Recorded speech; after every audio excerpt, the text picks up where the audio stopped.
Beautiful people, welcome to this full moon reading for November 2024.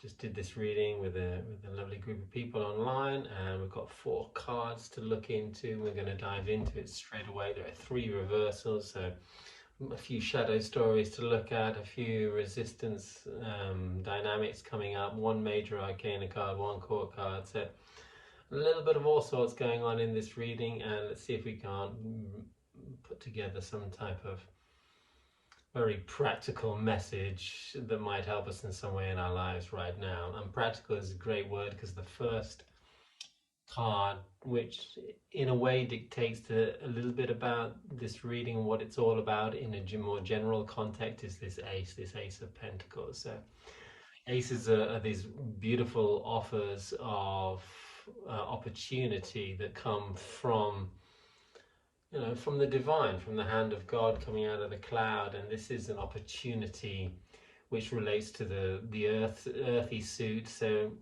that earthy suit is going to represent itself in opportunity of action, opportunity of actually doing things, but opportunity also, opportunities in themselves,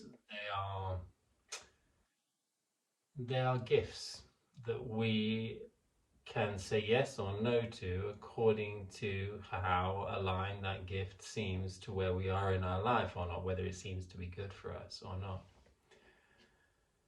This is a gift from God, so it's pretty much always going to be good, but that doesn't mean we're always going to be open to receive it. And just because it's a gift from the divine doesn't even mean that we even see it as a gift or recognize it as something that we might want to say yes to.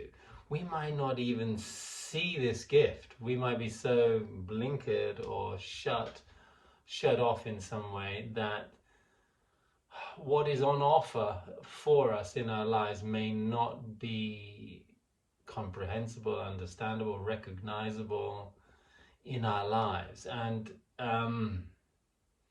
this could be part of the problem, or the part of the problem could be just a little bit of a resistance or a little bit of a fear. I'm going to veer on the fear story, but let's see if you can't relate to this reading and make it as personal as you can. See if there's something that's coming up that you may be resisting as far as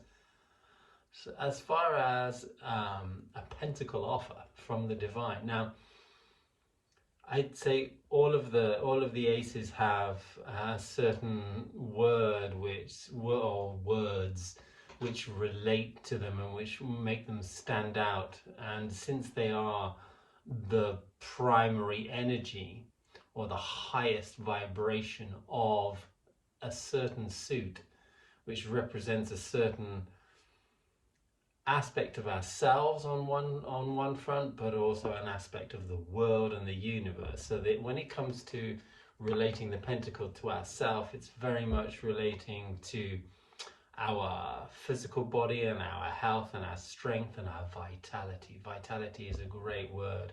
So this is like an opportunity of vitality. That doesn't really mean much, but what it means is that there's an opportunity where we can become or create or receive a certain amount of greater health, greater vitality. And another word which relates to this ace is abundance. Abundance can be seen in the health world, but it can also, and is normally seen more as we relate to finance, money, and that type of abundance. But we get very easily caught up in that energy and thinking that the pentacle is all about that relationship. But it's not just that, it's that and our relationship to what other abundances we might be feeling in our lives, or we can recognize that we have in our lives. For example, some people have not very much money, but they have an abundance of time. Some people have no time at all and maybe very little money, but they have an abundance of creative opportunities. I can fall prey to an abundance of creative opportunities, and that sometimes I need to say no to, because they're not really aligned with me. They don't really feel like a gift, right? And sometimes we need to say no to some of the opportunities that life is presenting to us because they're not aligned to ourselves. But however, this one is going to be aligned with our heart, this opportunity. And I quite often say that the aces are opportunities that are there in front of our face all the time. But just because they are present in our life at any time, it doesn't mean that we are destined to experience them all the time. And there are, phases and cycles and circles in our lives where we will come to a place where it's necessary to maybe jump into something new, say yes to something different, embrace a new way of interacting with our work, with our bodies and our health, with our abundance stories, and new ways to maybe act and do things, new ways to occupy our time,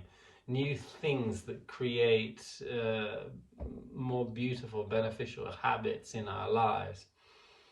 Because this opportunity, this material opportunity, is definitely an opportunity which is loaded with physical experiences that are destined to enrich our lives and lift us up on a vibrational level through what we do. So this ace is saying, why don't we see it? Why don't you do this? Why don't you jump into this story? What's stopping you? It's saying, can you see me? Can you see this opportunity? Can you see this is something that's really good for you? Okay, let's move on. The next two cards came out together, so we're going to read them together, separate a little bit, but together a little bit. One reverse and one upright. And this is the major arcana came out, and it's the beautiful Tower reversed, as it came hand in hand with the Six of Wands. And so we have these two cards coming together, and we're going to relate them to that upside down ace, where we find a little bit of a resistance to say yes to things. And the Tower reversed could very much speak about that resistance. It's very much this is a card which is asking us to take a leap of faith outside of an old program and a pattern inside of our minds, inside of our lives, that we might be quite entrenched in, which means that maybe some of our life, some of our sense of identity has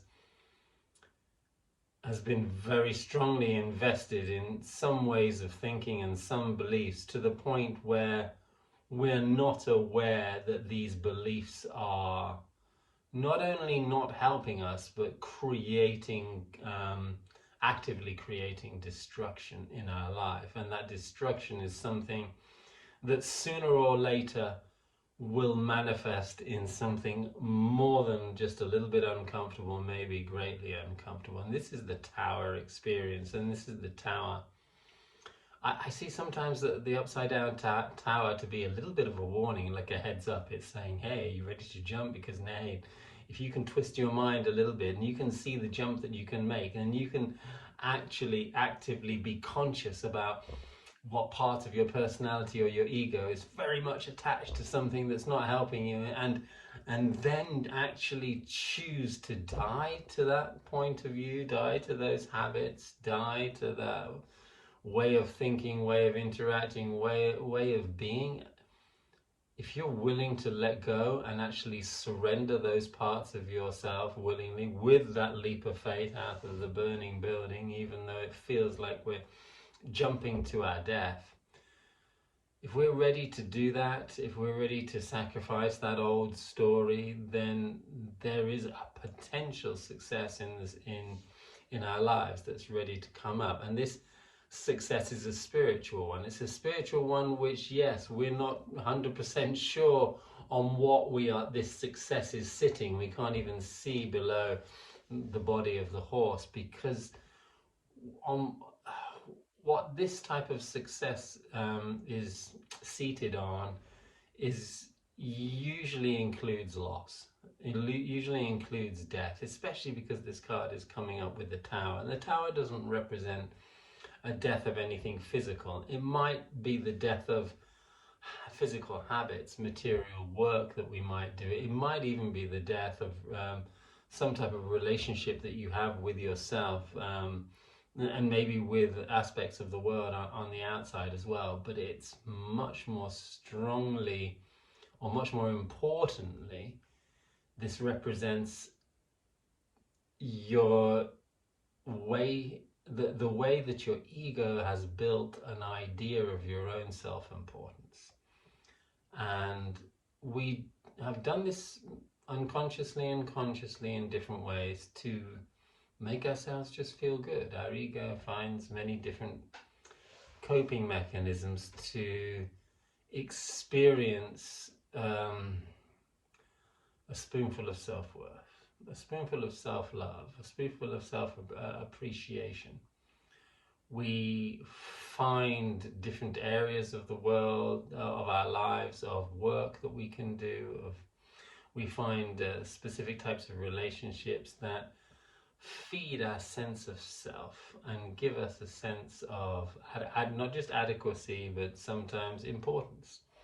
And we feel good about ourselves, special about ourselves. There's nothing wrong with this, and this is, in a way, this feeling good about ourselves and feeling right or righteous sometimes is what helps us stay motivated and excited about life and keeps us moving constantly in a direction which seems, or at least feels, positive. But this tower is talking about some very old habits, some old tendencies we might have, some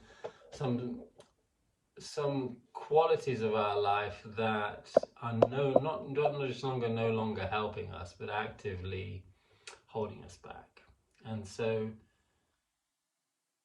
if we can look at this tower card and ask ourselves, hey, am I afraid to die? Because we nearly always are. Because it feels a little bit like a death, not like an actual physical death, but am I afraid to let go? I'm afraid of who I might be if I don't do this, or if I stop being that type of person. Is this so outside of my fear levels that I won't be able to find the courage to leap out of those habits? Because this is the tower calling us. It's calling us to a potential victory that we are very capable of embracing, and it's a victory that will help us be open to receive that offer, to receive that gift of that pentacle from the divine, to receive that opportunity of abundance, whatever the version of abundance it actually is. We would love it. We would genuinely love it. Our hearts are crying for it, and yet we find a little bit of resistance. We find maybe the fear of success on some level. We find the fear of responsibility, because with abundance comes responsibility. With abundance there comes change, especially if the abundance that we're attracting or calling in or wanting to embody in this or create in our life is is in some way not in tune with who we have been. This is going to mean changes. This is going to mean that we might have to let go of some of the old stories, and this might relate to people, it might relate to places, it might relate to definitely habits and ways of thinking. But there is a little bit of loss in this shift. There's a little bit of loss in embracing new things to do, new ways to work, because it feels like we'll lose connection to the old ones. What still serves us, what connections still serve us, never need to be dropped or never need to be lost. But if something is calling us to move forward, and if there are opportunities which are genuinely rich and full of quality lessons and potential abundance that we would love, then we need to learn to find a way to say yes to these stories. The last card is this reverse King of Cups, and he comes here speaking very clearly about, because he's that part of us that holds space for our emotional body and protects us emotionally. He wants us to be sensitive safely, and he's that kind of strong father figure that wants us to be able to feel as much as possible. We can only ever do that if the emotions that are coming up, if we're actually feel mature enough to observe them, to witness those feelings without that reactive anxiety or resistance and fear that wants to run away when certain stories present themselves, when certain emotions rise up. And so this king is sometimes that part of us that's overprotective to help us not feel grief, sadness, loss, the pain of something dying and leaving and separating and moving away from us. The king is there to help us stay emotionally safe.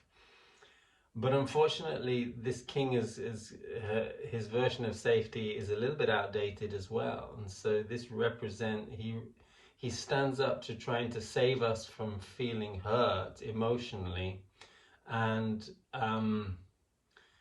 but consequently, we don't even realize that the opportunities that might have a painful aspect to them, they might have a slightly triggering, awkward, as we move out of one skin into another skin. If we allow something to really die or be ready to be transformed in our life, then it's going to feel a little bit uncomfortable. There's going to be definitely vibration of doubt and fear will arise, and this king tries to protect us from those stories by pushing opportunities away. And so part of this king's job has been to protect us from the gift that is coming into our life, in order so that we don't have to go through that traumatic experience of letting go, of dying to those old stories and staying naked or being vulnerable for a moment or two. Because in the moment where we've dropped old habits and we haven't created any new ones yet, then we actually feel empty, or we'll feel like we don't know who we are, we don't know where we are, and that those fears are valid. We've all experienced them in different times, and yet the vacuum that's created as something dies is this perfect environment for growth. All of life comes out of death. All of our new cells are born from reintegrating the death and the dismantling of old ones, and it's a dismantling of aspects of our lives that this reading is calling for. That there's certain qualities or certain ways and habits that we are holding on to, that we are probably fully aware, or at least partially aware, are not good for us at all, and yet we have not embraced new habits or started to practice new habits for this very simple fear of adjustment, this fear of the sadness that might come through letting go of old stories, and this allergy that we're taught to have towards death itself, which is an irony itself, because it's the allergy that will lead us to being stagnant and inviting more death-like experience into our life. And the irony is, or the paradox is, as we embrace death healthily, not run looking for it, but actually embrace a certain amount of destruction in our life, healthy destruction, then we'll find that this rejuvenation or revitalization of our life and our habits and our self and our mood is faster, more flowing, more efficient, and growth becomes a constant and something which is beautiful. So the king is that part of us that might be protecting us from certain feelings which don't feel great, but he needs to be told, hey, hey, hey, we're big now. We're big enough to experience much more, pain and loss, and we're able to take a certain amount of loss. So let's take it. Let's lose a little bit of ourselves in order to be reborn to something new, something that smells like vitality, health, and abundance. Have a wonderful day. I love to hear your comments, guys, and enjoy this full moon energy that's going to be with us for a few days. Much love.